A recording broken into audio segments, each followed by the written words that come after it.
चकबंदी।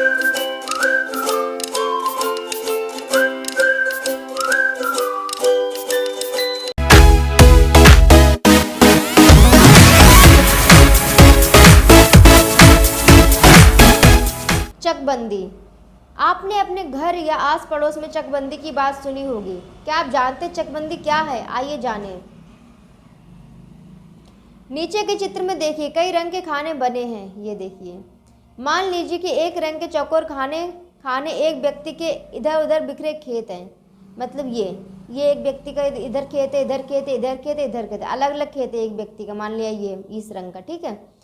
साथ के सादे खानों में अलग अलग व्यक्तियों के बिखरे खेतों को मिलाकर एक जगह कीजिए। अगर इसको हम 1 2 3 चाहिए 4 इनको मिला के एक करेंगे तो ये पूरा इतना बन जाएगा, इतना पूरा एक बॉक्स। आपने देखा कि बिखरे खेत एक जगह करने पर एक व्यक्ति के खेत एक साथ होने से बड़े बड़े खेत हो गए। इससे ही चक काटना कहा जाता है। चकबंदी द्वारा इधर उधर बिखरी खेत की जमीन के बराबर खेत किसानों को एक स्थान पर दिया जाता है। अपने पास पड़ोस वालों से पूछिए उन्हें चकबंदी से क्या क्या लाभ हुआ है। चकबंदी छोटे छोटे टुकड़ों में बिखरे खेतों को सही ढंग से खेती नहीं की जा सकती, साथ ही लागत भी ज़्यादा लगती। इसलिए चकबंदी द्वारा किसानों की दूर दूर बिखरी जोतों को एक चक के रूप में बदल दिया जाता है। सिंचाई। आप कभी अपने घर पर गमलों या पौधों में पानी डालते हैं? क्या आपने किसानों को खेतों की सिंचाई करते देखा है? आपके गांव में सिंचाई के कौन कौन से साधन हैं? कृषि के लिए सिंचाई बहुत आवश्यक है, क्योंकि भारत में वर्षा की मात्रा और समय दोनों ही अनिश्चित व असमान है। साल में अच्छी फसल और एक से अधिक फसल उगाने के लिए सिंचाई की आवश्यकता होती है। कुएं और तालाब सिंचाई के प्राचीन साधन हैं। दक्षिण में पठारी भागों में तालाब अधिक है। आजकल अधिक मात्रा में पानी प्राप्त करने के लिए नलकूप बनाए जाते हैं। सरकार द्वारा पंचवर्षीय योजनाओं के द्वारा नहरें बनाकर सिंचाई की सुविधा की गई है।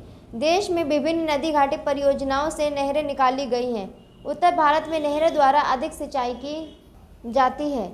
अपने देश में सिंचाई के साधनों का वितरण चित्र इस देखिए, कितने सिंचाई हैं। तालाब इतने हैं, अन्य से इतने हैं, और इतना नहरों से होती है, और सबसे ज़्यादा कुआं व नलकूपों से होती है। क्रियाकलाप। आपके गांव के आसपास के खेतों में किस नहर से सिंचाई के लिए पानी आ रहा है, उसका नाम पता कीजिए। बताइए, दक्षिण भारत में तालाब क्यों अधिक है? आजकल सिंचाई की नवीन पद्धति ड्रिप, टपक सिंचाई और स्प्रिंकलर छिड़काव सिंचाई भी प्रचलित हो रही है। सामान्यतः बागानी फसलें जैसे फल फूल, शाक भाजी आदि की सिंचाई टपक पद्धति द्वारा ही की जा रही है, जबकि खाद्यान्न जैसे गेहूं, मटर इत्यादि फसलों की सिंचाई स्प्रिंकलर पद्धति द्वारा की जा रही है।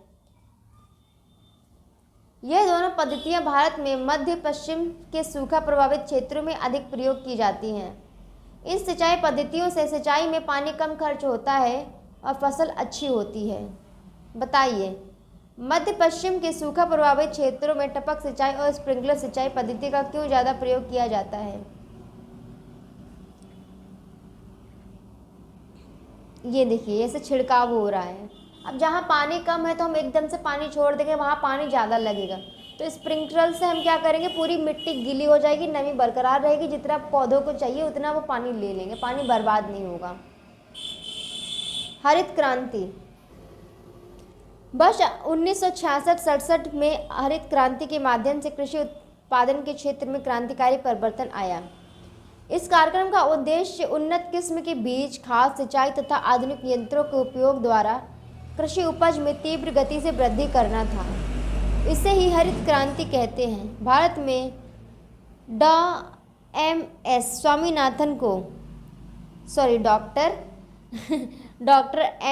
स्वामीनाथन को हरित क्रांति का जनक कहा जाता है।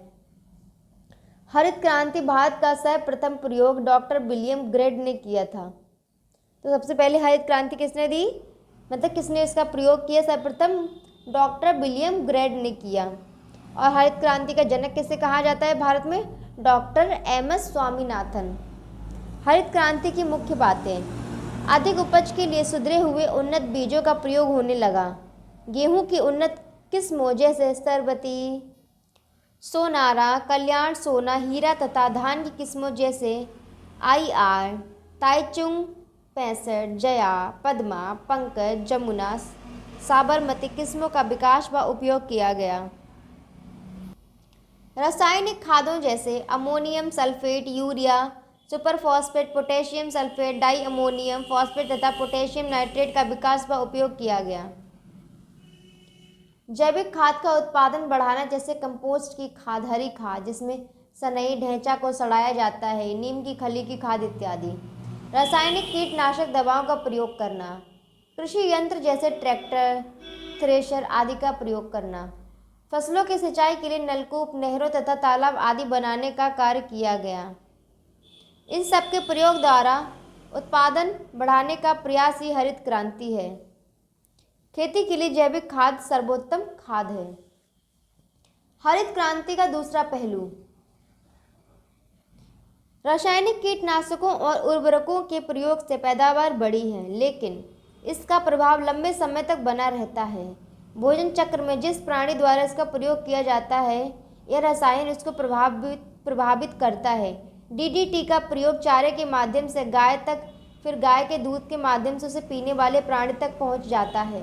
तो ये समझ में आया कि हम अपनी फसल को बचाने के लिए जिन रसायन का प्रयोग कर रहे हैं, जिन केमिकल्स को यूज़ कर रहे हैं, वो केमिकल्स बाद में हमारे ही अंदर आते हैं। हम खाते हमारे अंदर आते हैं। अगर हम जानवर को खिलाते हैं और उसके बाद जानवर का दूध या कुछ भी जानवर का आहार हम ले रहे हैं जानवर से, दूध हो गया, अंडे हो गए, तो इससे वो रसायन हमारे अंदर भी आ रहा है। इनमें से कुछ रसायन ऐसे हैं जो घातक बीमारियों को उत्पन्न कर देते हैं, जन्म देते हैं, जो हमारी रोग प्रतिरोधक क्षमता को कम करते हैं तथा मिट्टी और जल स्रोत को प्रदूषित करते हैं। अभी हमारे अंदर आ रहे हैं, हमें खराब कर रहे हैं। मिट्टी में जा रहे हैं, उस मिट्टी को खराब कर रहे हैं। किसी जल में, जल के स्रोत में जा रहे हैं, ठीक है, नदी से जिस तरह से पानी में जा रहे हैं, उस पानी को भी दूषित कर रहे हैं। वो पानी भी रासायनिक केमिकल्स की वजह से खराब होने लगा। फसल तो बच रही है, बट इसके वजह से दूसरे लोगों को दिक्कतें हो रही है, दूसरी चीज़ें खराब हो रही हैं। हमारे स्वास्थ्य खराब हो रहा है, हमारे जानवरों को हम दे रहे हैं, उनके शरीर में भी जा रहे हैं, वो भी खराब हो रहे हैं। मिट्टी में जा रहा है तो मिट्टी भी खराब हो रही है, पानी में जा रहा है तो पानी भी खराब हो रहा है। तो ये सब नुकसान हमें केमिकल्स को फसलों में यूज करने से हो रहे हैं।